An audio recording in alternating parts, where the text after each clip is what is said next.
नमस्कार सहकारी मित्रांनो, माझ्या यूट्यूब चॅनलला आपल्या सर्वांचं पुनश्च एकदा हार्दिक स्वागत आहे।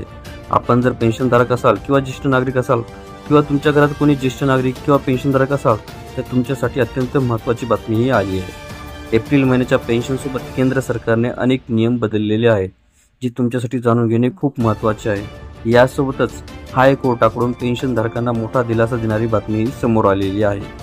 वास्तविक IRDA ने आरोग्य विमा खरेदीशी संबंधित नियमांमध्ये थोडासा बदल केला आहे।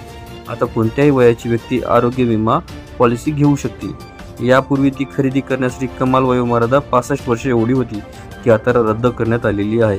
निवृत्तीवेतन आणि निवृत्तीवेतन संबंधित लाभ मिळण्यासाठी पेन्शनधारक वर्षानुवर्षे कायदेशीर लढा लढतात। मात्र आता त्यांच्यासाठी मोठा दिलासा देणारी बातमी समोर आलेली आहे।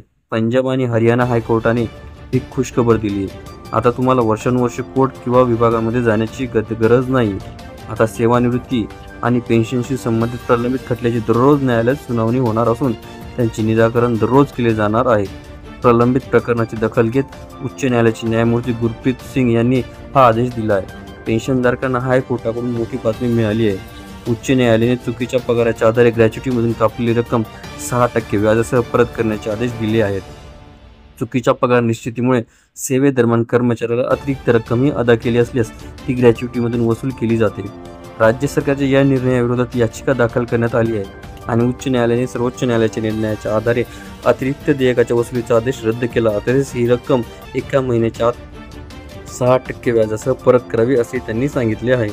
कर्मचारी भविष्य निर्वाह निधी संघटना म्हणजे EPFO ने PF खातेधारकांना मोठा दिलासा दिला आहे। आता PF काढण्याच्या नियमात मोठा बदल करण्यात आला असून आता खातेदार स्वतःच्या किंवा त्याच्या अवलंबून असलेल्या उपचारासाठी खात्यातून 1 लाखापर्यंत रक्कमही काढू शकतोय।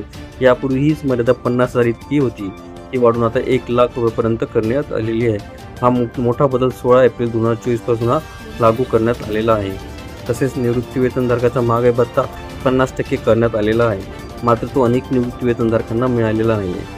अशा परिस्थितीमध्ये एप्रिल महिन्याच्या पेन्शनसोबत 50% DA हा दिला जाणार आहे। यासोबतच ज्यांना थकबाकी मिळालेली नाही त्यांना ही रक्कम सुद्धा दिली जाणार आहे। एप्रिल महिन्याची पेन्शन 25 तारखेपर्यंत तुमच्या खात्यात जमा केली जाईल। स्पष्टच्या माध्यमातून जे पेन्शन घेतात त्यांची पेन्शन त्यांच्या खात्यात 30 तारखेपर्यंत जमा होईल।